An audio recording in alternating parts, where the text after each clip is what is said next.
শুরু করছি আজকে। আগের দিন আমরা পড়েছিলাম জীববৈচিত্র্যের গুরুত্বগুলো পড়ে নিয়েছিলাম। আজকে পড়ব হচ্ছে জীববৈচিত্র্যের হটস্পট। হটস্পট মানে কীরকম বলতে হয়, হটস্পট অঞ্চল মানে যে অঞ্চলগুলোতে এই বৈশিষ্ট্যগুলো আমরা পেয়ে থাকবো, এই বৈশিষ্ট্যগুলো সুবিধা পাবে, সেইগুলোকে বলা হচ্ছে।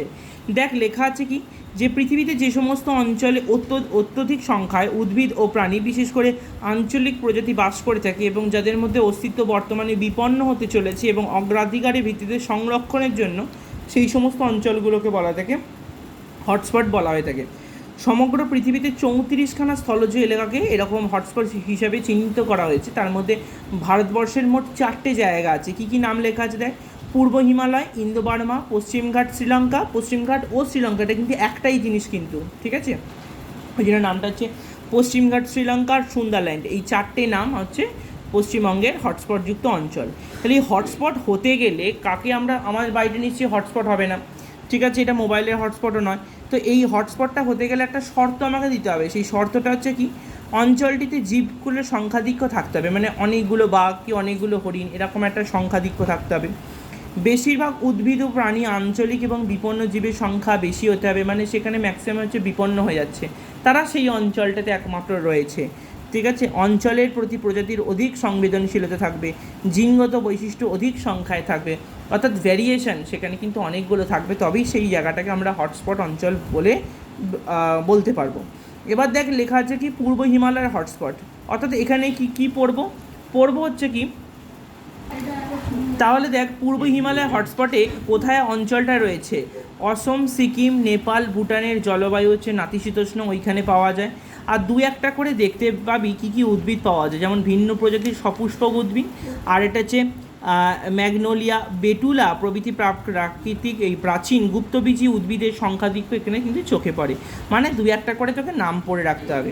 ইন্দো বার্মা অঞ্চলে দেখ এখানে কী কী রয়েছে, পাখি, স্তন্যপায়ী, উভচর প্রত্যেকটাই পাওয়া যায়। জায়গাটা কোথায়, উত্তর পূর্ব ভারতের ভুটান থেকে মায়ানমার পর্যন্ত, জাস্ট কোত্থেকে কোথায় বিস্তৃত হয়েছে আর কী কী পাওয়া যায়, এই দুটো করে তোকে লাইন লিখতে হবে প্রত্যেকটাকে।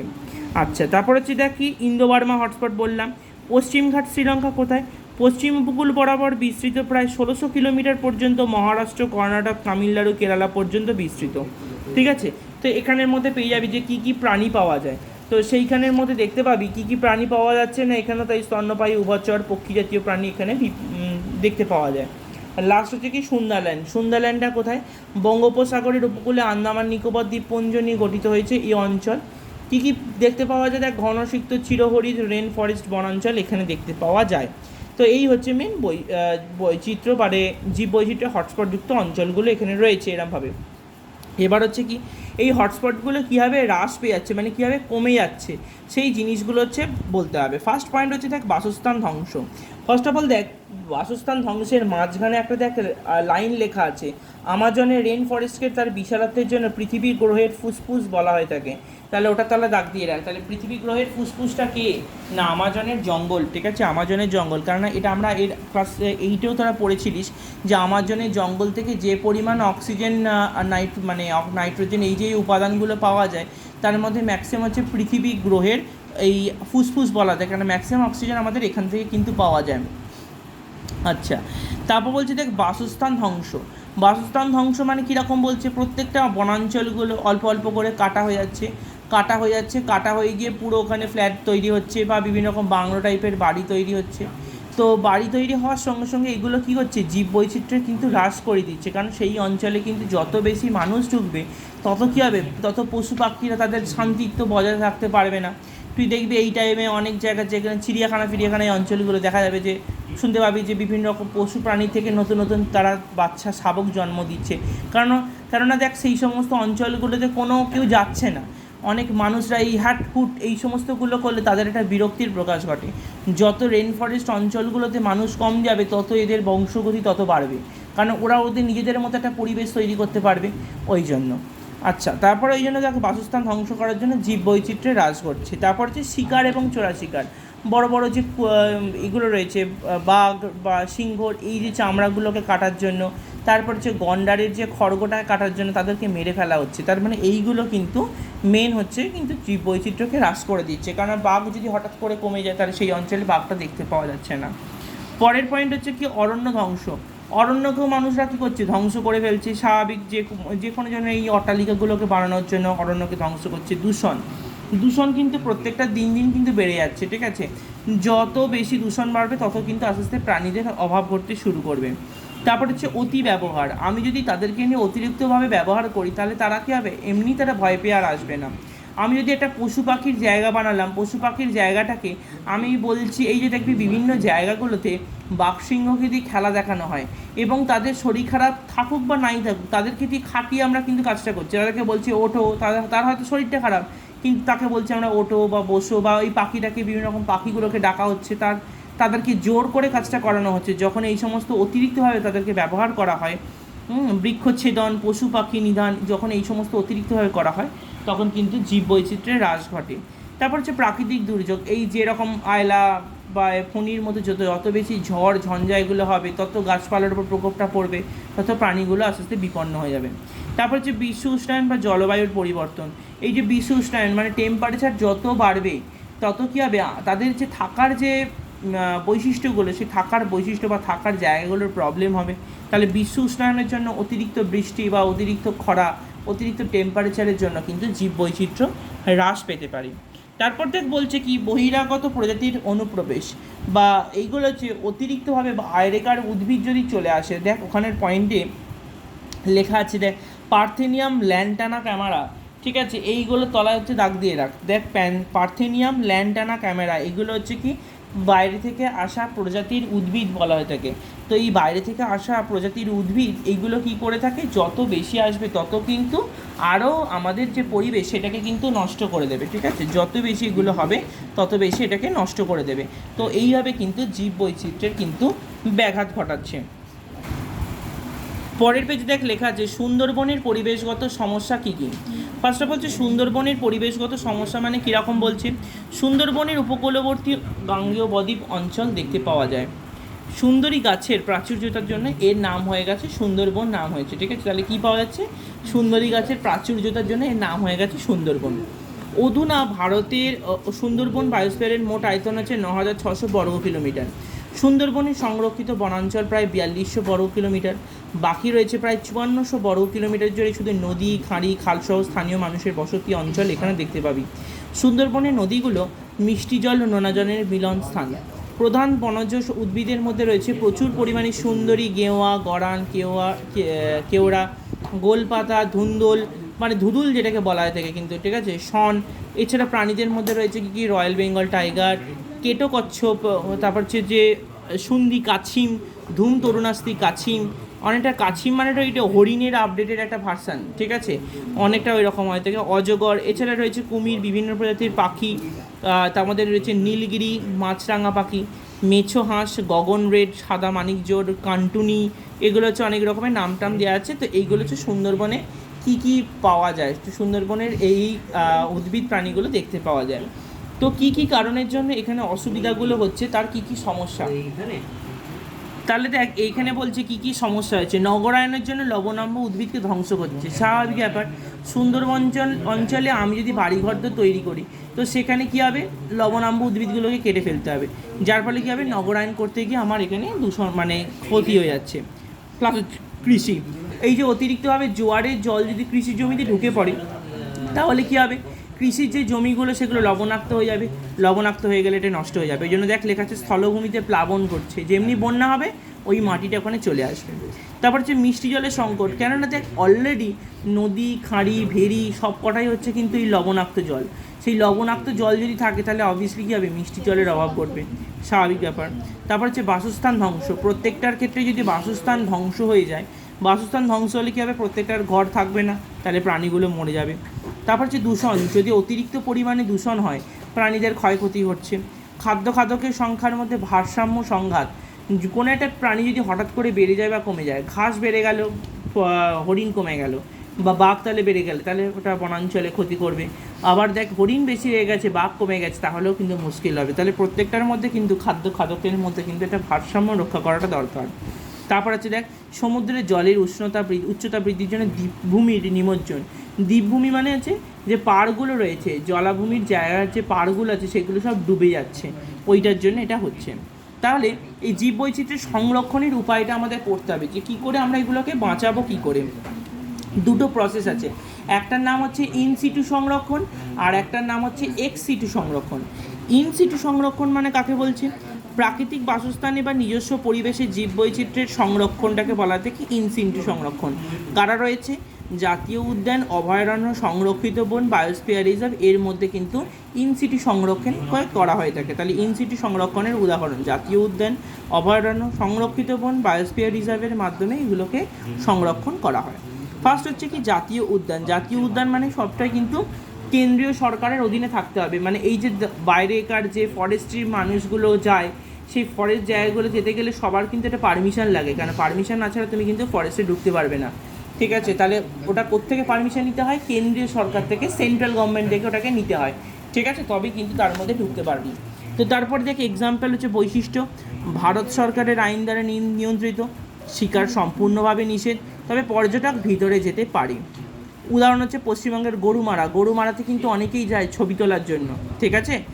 অনেক জলদাপাড়াতে অনেকেই কিন্তু যায় সাফারি করতে, জলদাপাড়া সাফারি অনেক বিখ্যাত। তারপর উত্তরাখণ্ডের করবেট, করবেট একটা জায়গার নাম, মধ্যপ্রদেশের কানহা, শিবপুরি, এগুলো সব একটা করে জায়গার নাম, এখানে সব তৈরি হয়েছে এখানকার জায়গাগুলো।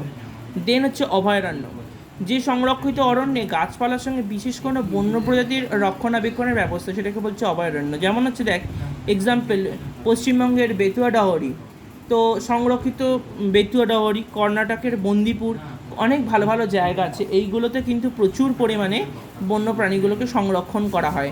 দেখ কী কী রয়েছে, বন্যপ্রাণী যারা অবলুপ্তির পথে তাদেরকে করা হচ্ছে, বা ঘেরাফেরা করতে পারে বা প্রজননে লিপ্ত হতে পারে, রাজ্য সরকারের নির্দেশ সম্পূর্ণভাবে নিষিদ্ধ, সেই জায়গাগুলোতে কিন্তু করা হচ্ছে, ঠিক আছে? তাহলে অভয়ারণ্য করতে গেলে এই জায়গাগুলো কিন্তু ইম্পর্টেন্ট। তারপর হচ্ছে কি সংরক্ষিত বনাঞ্চল, রাজ্য সরকারের নিয়ন্ত্রণাধীন যে অরণ্যগুলোতে সাধারণের প্রবেশ নিষেধ, গবেষণার অনুমতি সাপেক্ষে প্রবেশ করানো হয়, তাহলে যেখানে গবেষণা কাজ করার জন্য সেখানে ঢোকানো হচ্ছে, সেটাকে বলা হয়ে থাকে সংরক্ষিত বনাঞ্চল বলা হয়ে থাকে। ক্লিয়ার? আচ্ছা, বৈশিষ্ট্য হচ্ছে কীরকম, কেন্দ্রীয় সরকারের বন দপ্তরের আইন দ্বারা নিয়ন্ত্রিত, তাহলে মানুষ কিন্তু যেখানে কিন্তু মানে করতে পারবে না, সাফারি করতে পারবে না। ওই জন্য এলাকার নাম কী দিয়েছে? পশ্চিমবঙ্গের বৈকুণ্ঠপুর, অসমের কাজিরাঙ্গা, গুজরাটের গির, এই সমস্ত অঞ্চলগুলো রয়েছে। দেখ পাশে কিন্তু দেখ রয়েছে কোন অঞ্চলে, যেমন করবেটে মানুষ কিসের জন্য যায়? দেখ করবেটে ম্যাক্সিমাম হচ্ছে তোর হাতি আছে, ঠিক আছে, গন্ডারও আছে, ঠিক আছে, হাতিও আছে। তারপর হচ্ছে দেখ বেতুয়া ডাহরির যে অভয়ারণ্য, সেখানে ম্যাক্সিমাম তুই হরিণ দেখতে পাবি, ঠিক আছে? তারপর হচ্ছে বায়োস্ফিয়ার রিজার্ভ। আচ্ছা, এবার দেখ বায়োস্ফিয়ার রিজার্ভ, ওখানে দেখ ইউনেস্কোর একটা ফুল ফর্ম দেওয়া আছে, ইউনেস্কোর ফুল ফর্মটা পড়তে হবে। ইউনেস্কোর যে ম্যান অ্যান্ড বায়োস্ফিয়ার রিজার্ভ কর্মসূচির একটা অন্তর্গত একটা অঞ্চলে এই জীববৈচিত্র্য সংরক্ষণ করা হচ্ছে। এখানকার বৈশিষ্ট্য কি? এটা কিন্তু মানুষের দ্বারা ক্ষতিগ্রস্ত হওয়ার কোনো সম্ভাবনাই থাকে না, প্রজাতির সংরক্ষণ, সংখ্যা বৃদ্ধি কীভাবে হবে সেটার কথা চিন্তা করা হয়।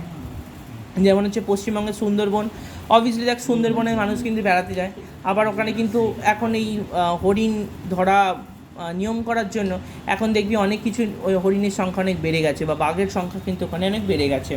আচ্ছা, তারপর দেখ এখানে একটা পার্থক্য দিয়ে দিয়েছে, অভয়ারণ্য, জাতীয় উদ্যান এবং সংরক্ষিত বন, তিনটের মধ্যে কিন্তু পার্থক্য আছে, মানে যে কোনো দুটোর মধ্যে, মানে ধয় দিতে পারে অভয়ারণ্যের সঙ্গে জাতীয় উদ্যান, বা জাতীয় উদ্যানের সঙ্গে সংরক্ষিত বন, সেই জন্য এটা কিন্তু পড়তে হবে, এর পুরো চারটাই কিন্তু এখানে পড়তে হবে।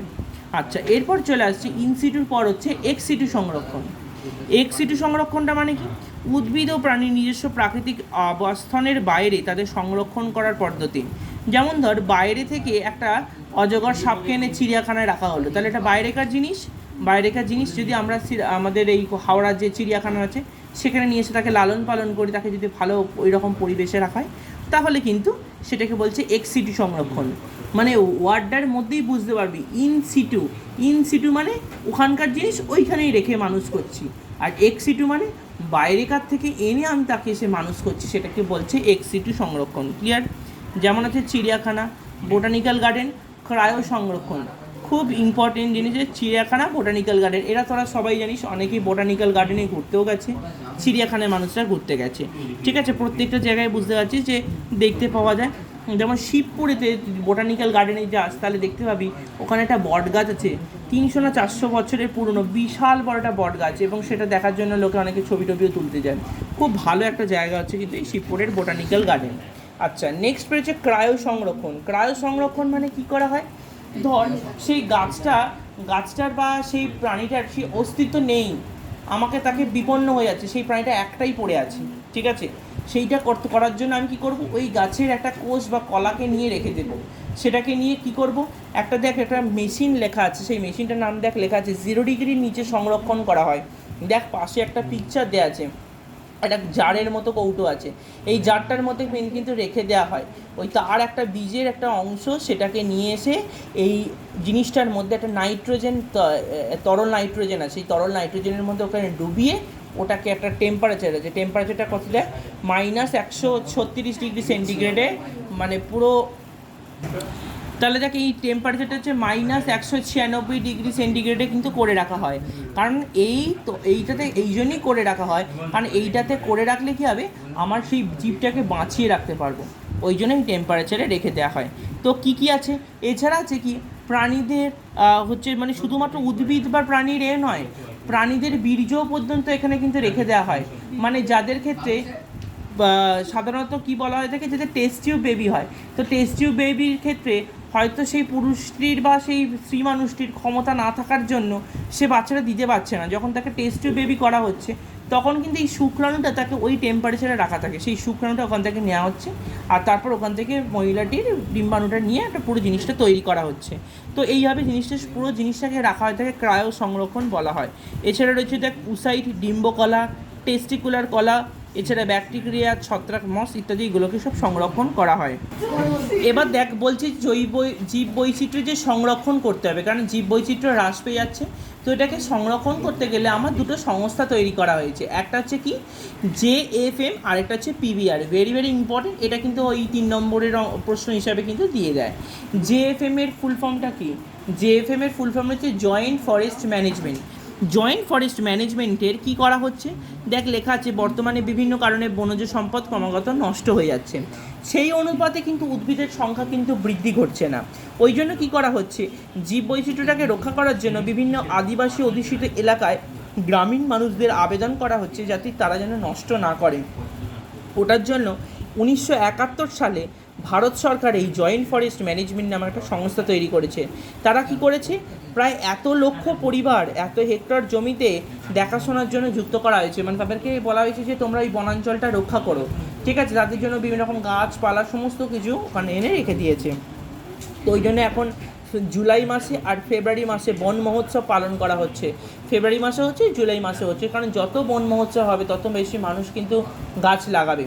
তোরা হয়তো দেখতে পাবি, যারা কেউ যদি ইউটিউব করে থাকিস, ইউটিউবে তোরা দেখতে পাবি যে এই যে মামা আর্থের একটা দেখবি কোম্পানি আছে, এবং তারা কিন্তু সমস্ত কিছুই বলছে যে প্রত্যেকটা জিনিসগুলো কেনার ওপর তারা কিন্তু বলছে যে টাকাটা তারা পাচ্ছে, কোম্পানিটা বলছে যে তারা প্রত্যেকটা, কারণ ওখানে সবকটাই হচ্ছে কিন্তু ওই প্ল্যান্ট থেকে পাওয়া জিনিস। এই মামা আর্থের যে কোম্পানিটা পুরোটাই হচ্ছে প্ল্যান্টার থেকে, যেমন আমাদের ল্যাকমি একটা কোম্পানি, সমস্ত কিছু যেমন কোম্পানি আছে, তো মামা আর্থ হচ্ছে এমন একটা কোম্পানি যারা তৈরি করেছে কি বিভিন্ন ধরনের হার্বাল যে জিনিসগুলো, সেটা ময়েশ্চারাইজার থেকে শুরু করে সব কিছু, এবং তারা এমনভাবেই করেছে যাতে সেইখান থেকে যে টাকাটা পাওয়া যাচ্ছে, লাভের টাকা একটা অংশ তারা কিন্তু প্রত্যেকটা বছর, যেমন এই আগস্ট মাসটা হচ্ছে ওদের খুব ভালো একটা টাইম, মানে একটা বছর পূর্ণ হচ্ছে, ওরা বলেছে যে যা পরিমাণ টাকা উঠবে তার একটা পরিমাণ অংশ আমরা ওই গাছটা কিনতে ইউজ করব। তো ওই জন্য ওরা চেষ্টা করেছে যে কয়েক মিলিয়ন আমরা যাতে গাছ লাগাতে পারি সেটা একটা প্ল্যান করেছে, কারণ মামা আর্থটা হচ্ছে ম্যাক্সিমামটাই ওই যা প্রোডাক্ট হচ্ছে এই উদ্ভিজ্জ উপাদান থেকে কিন্তু ম্যাক্সিমাম পাওয়া যাচ্ছে। তারপর হচ্ছে দেন হচ্ছে PBR, পিপলস বায়োডাইভার্সিটি রেজিস্টার, মানে সেখানে কি করা হচ্ছে, বলছে PBR এমন একটা প্রামাণ্য নথি যেখানে স্থানীয় মানুষ জীব সম্প্রদায় সম্বন্ধে তাদের জ্ঞান, তাদের প্রাপ্তিসাধ্য, তাদের ব্যবহার, তাদের জীবনযাত্রা এবং ঐতিহ্যবাহী পরম্পরা, বিশ্বাস সংক্রান্ত অসংখ্য তথ্য কিন্তু লিপিবদ্ধ করে রেখে দিয়েছে। অর্থাৎ সেখানকার মানুষরা জানে যে এই অঞ্চলে ধর যদি গরুই থাকে তাহলে গরুগুলো কীরকম দেখতে, তুই সামান্য যদি এতে যাস, মায়াপুরে যাস, বাট এটা একটা নয়, এরকম যদি পিপল ডাইভার্সিটি রেজিস্টার, মায়াপুরে গেলে দেখতে পাবি গোশালা রয়েছে, সেখানে কি করা হচ্ছে, যাদের গরু, যে সমস্ত গরুগুলো থেকে দুধ পাওয়া যাচ্ছে তাদেরকেও রাখছে, যে গরুগুলো শুধু নর্মালি বেঁচে আছে শুধু খায়, ঠিক আছে, তাদেরকেও ওখানে রেখে দিয়েছে, কারণ কাউকে গো মাতা হিসেবে পুজো করা হচ্ছে, কারণ সেখানে একটা কিছু মানুষ কাজও করছে, ঠিক আছে, সব তাহলে গরুগুলোকে বাঁচানো যাচ্ছে, তো সবই হচ্ছে এটার উপর ডিপেন্ডেন্ট। ভারতে কিছু বিপন্ন উদ্ভিদ প্রাণীর নাম লেখা আছে, যেগুলোকে বলা হয় থেকে বিপন্ন প্রজাতি, মানে এখন আর নেই, যেমন স্তন্যপায়ী প্রাণীর মধ্যে ভারতের বাঘ, একশৃঙ্গ গন্ডার, এশিয়ান সিংহ, রেড পান্ডা, তারপর হচ্ছে নীলগিরির হনুমান, হ্যাঁ, তারপর হচ্ছে ময়ূর, সারস, ঈগল, কুমির, সামুদ্রিক কচ্ছপ, ঘড়িয়াল, হিমালয়ান স্যালামান্ডার, এইগুলো কিন্তু রয়েছে এখানে। তো এই উদ্ভিদগুলো বা এই প্রাণীগুলো দেখা যায়। লাস্ট যে জিনিসটা পড়ব, বিপন্ন প্রজাতি তাদের সংরক্ষণ, কীভাবে সংরক্ষণ করব। ফার্স্ট অফ অল হচ্ছে বাঘের দেখ বৈজ্ঞানিক সম্মত নাম দেওয়া আছে, কী নাম দেওয়া আছে দেখ, নামটা হচ্ছে কি প্যান্থেরা টাইগ্রিস। ওদেরকে নিয়ে কি তৈরি করা হয়েছে, ব্যাঘ্র প্রকল্প তৈরি করা হয়েছে, ঠিক আছে। আর একটা জিনিসের তলায় দাগ দিয়ে রাখে, WWF, ওয়াইল্ড লাইফ ফান্ড, এইটা তৈরি করা হয়েছে, কারণ তারা কী করছে, বিভিন্ন রকম ব্যাঘ্র প্রকল্প থেকে কীভাবে বাঘকে সংরক্ষণ করা যায় সেসব করেছে। ওই জন্য দেখ ভারতে বর্তমানে 27খানা ব্যাঘ্র প্রকল্প রয়েছে, যেমন হচ্ছে সুন্দরবনের ব্যাঘ্র প্রকল্প এই তার মধ্যে একটা অন্যতম, ঠিক আছে।